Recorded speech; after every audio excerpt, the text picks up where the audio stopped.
This episode of Ties I Help is brought to you by Jack Threads. What's up guys, in this video I'm going to be showing you some of my favorite must-have apps on the iPhone 4S. There's my dog in the background. Let's get started.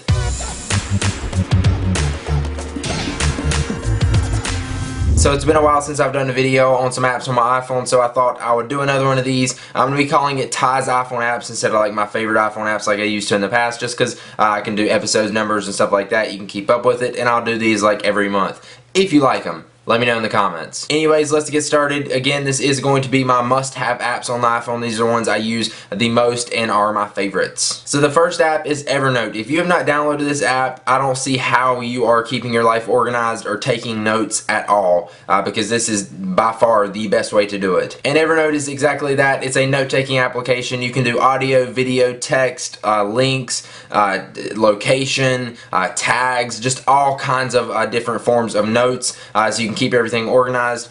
You can actually search through all of your notes in case you wrote something down like a year ago. You can just type it in the search field and you can find it. It's pretty awesome. There's also notebooks, so you can keep everything organized. And in each notebook you have different notepads where you have all the notes and everything in there. It's just amazing. I've been using this especially for my videos. This is really helpful because I can type something out on my computer or my iPad and then look at it on my iPhone, so it actually does sync across all of your devices. You can also share it to others, like if you want to make a shared notebook, so you can work on a notebook with somebody else, like maybe you're taking notes together or working on a project together. Evernote is just amazing. It's kept my life so much more organized, not just for videos and work and stuff like that, but just for everything, like just going to the grocery store and making a quick list. Like I can type it up on my computer and it's already on my iPhone. It syncs automatically. I love it. Next up is Spotify, which is my most used app on my iPhone. I use this every single day. It's a music streaming service. If you want the mobile version, if you want it on your iPhone, you do actually have to have the top level account, which is I think $9–10 a month, but it's definitely worth it to me at least.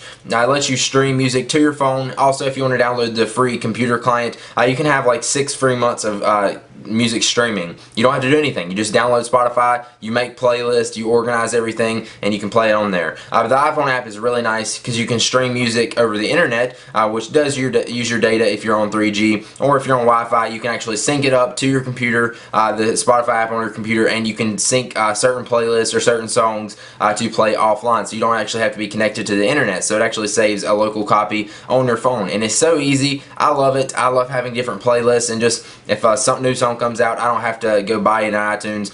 I'm already subscribed. I just search for it in Spotify and I start playing it. It's that easy. You don't have to download it. It just starts playing instantly, streaming. Now, if you're somebody that doesn't buy a lot of albums like me, Spotify may not be worth it. I just buy Spotify for the convenience. I don't feel like syncing my phone up to iTunes. Yes, they do have wireless sync now, but Spotify, it's just so much easier. I get everything synced up across all my devices and I can start playing it whenever I want to and not have to download. If you're skeptical of Spotify, just download the computer app and try it out. I'm telling you, I'll link you below. You'll love it. It just started raining really loud outside. Sorry if you can hear that. It's annoying. Next up is Flipboard for iPhone, which I can't actually use right now. It just came out a day or two ago, and since so many people are downloading it, it's crashing their servers. So I'll just be showing you the video demo that they have up on their YouTube channel. Flipboard is basically a way to browse your news in a really, really amazing, beautiful layout. You flip through pages, hence the name Flipboard. I've used this on my iPad. I love it. You should definitely check it out. It just makes for a nice way to read Twitter news, Facebook, as well as all the categories and sites and RSS feeds that they have on there. I just love it. I love the layout and how they do Flipboard. It's just beautiful, if I could explain it in one word. I personally hate reading RSS feeds and blogs, but the Flipboard on the iPad makes it for an amazing way to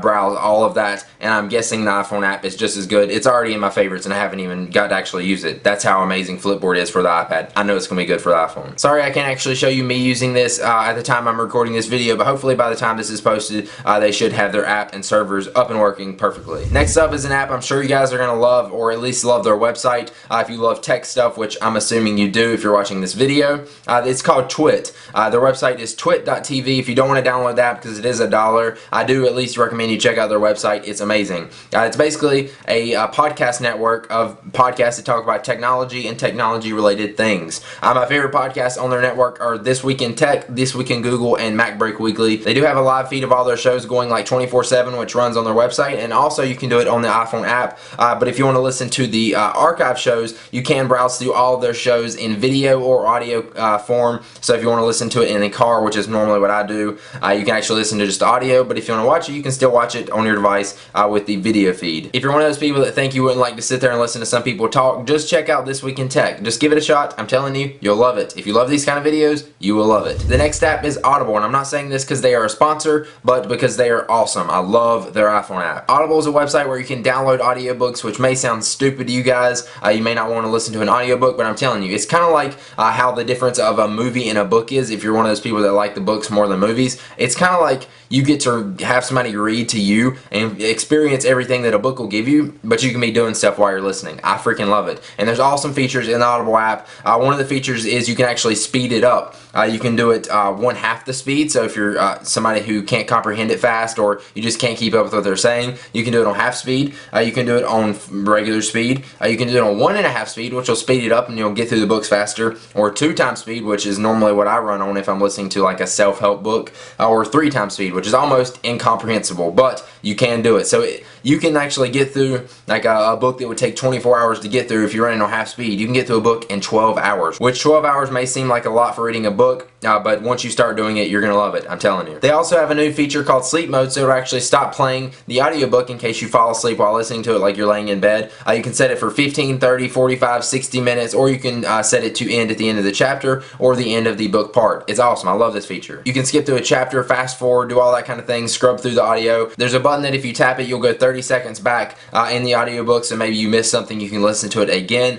There's also a little feature which is really good riding in the car, where if you tap it, you can actually swipe left to rewind 30 seconds, just like I said before, or you can swipe right to forward 30 seconds, and then you can swipe vertically to add a bookmark. So you can actually use that maybe when you're riding down in the car, so you don't have to look at your phone. You can actually just touch it and swipe, so you don't have to do anything. So yeah, I use this in my car all the time. It's awesome. I love listening to audiobooks while I'm on a road trip or just on a long car ride. So there you go. There's something else awesome for you to check out. I'm not even saying it because they are a sponsor. I love Audible. And finally, the last app up is Messenger for Facebook. I personally hate Facebook, but I do stay in touch with my friends on Facebook, and Messenger is an easy way to message back and forth. It does have push notifications, so you can get all your notifications in case you're not on. It's nice, and it's basically like Facebook chat on your iPhone in its individual app. I actually think they pulled the Facebook chat out of the Facebook app, so you actually do have to use this if you want to chat. Maybe I'm wrong about that, but I like it, and it's just one of the apps I use every day.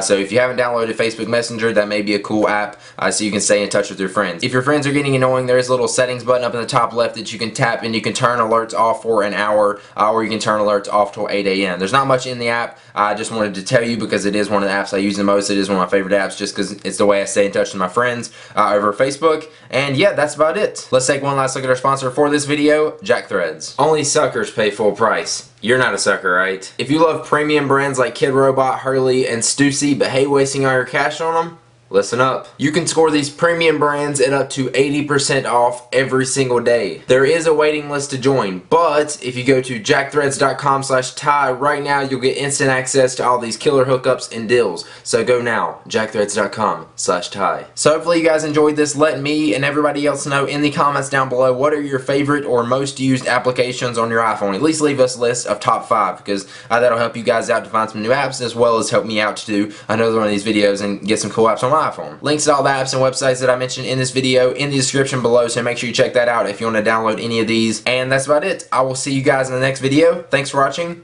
Peace out.